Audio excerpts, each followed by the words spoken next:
It is my pleasure to present to you an abridged version of Mihran Hoplamazian's biography prepared by his daughter. Maybe she will not recognize because it is so abridged not to take up your time. Mihran Hoplamazian was born at home to Yerchanik and Garabet Hoplamazian. He was their first child and a child of hope and promise for a young family in a new land. His parents witnessed and survived the genocide of 1.5 million Armenian ancestors murdered in Ottoman Turkey. Mihran began working at the Ford Motor Company Highland Park plant while attending Highland Park Junior College. Mihran enlisted in the army, and through his superior language and academic skills, he was soon serving in administrative capacity and achieved the rank of second lieutenant. God blessed Hoplamazians by allowing all the brothers and cousins to return home safe and whole to their grateful families.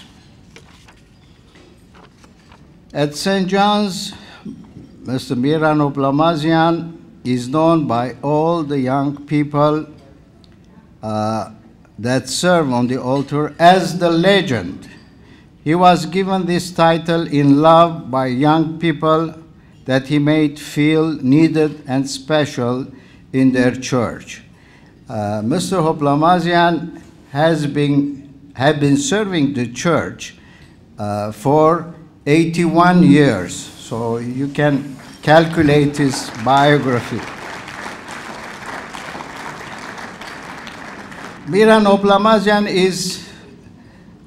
belongs to the generation who, by attending one day Saturday school, became very fluent in Armenian to be able to serve in the church and to communicate with their fellow Armenians in their native tongue.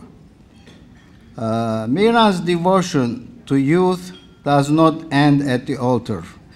From nearly its inception, Mihran has been an ardent supporter of AGBU Alex Manukyan School, and serving on the same board, I would say that Mihran Hoplamazian as chairman will be remembered as a legend.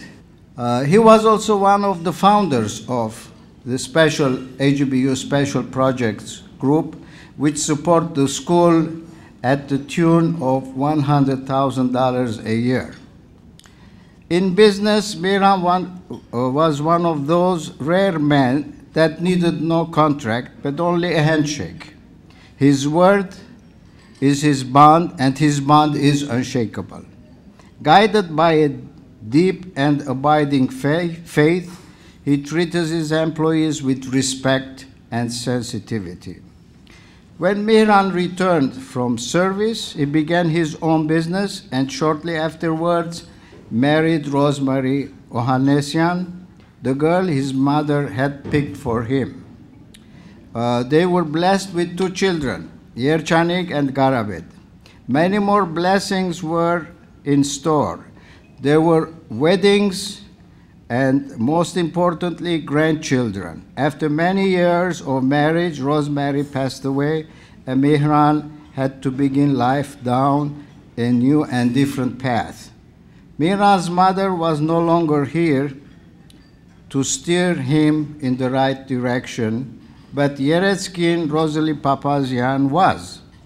She and their Diran orchestrated a meeting of Mihran and Gay Sarkisian, and the rest is pure happiness. Mihran's generosity has known no bounds. He has quietly helped many Armenians to begin business ventures, open doors where he and when he could, and only ask in return that the recipients someday do the same thing for another Armenian. all done with dignity and quietly. Faith and family have been the great paths that guided Mihran in his life. The Tekeyan Cultural Association's many artistic and scholarly projects here in Detroit and its educational missions in Armenia have enjoyed Mr. Hoplamazian's unwavering support. He was a pace setter or tail raiser in charity. I almost said pacemaker, which makes sense in Mihran's case also. Tekeyan and ADL groups have decided to honor Mihran Hoplamazian as the Man of the Year. But I would propose you all to join me in proclaiming him as the man of all times, Mihran Hoplamazian.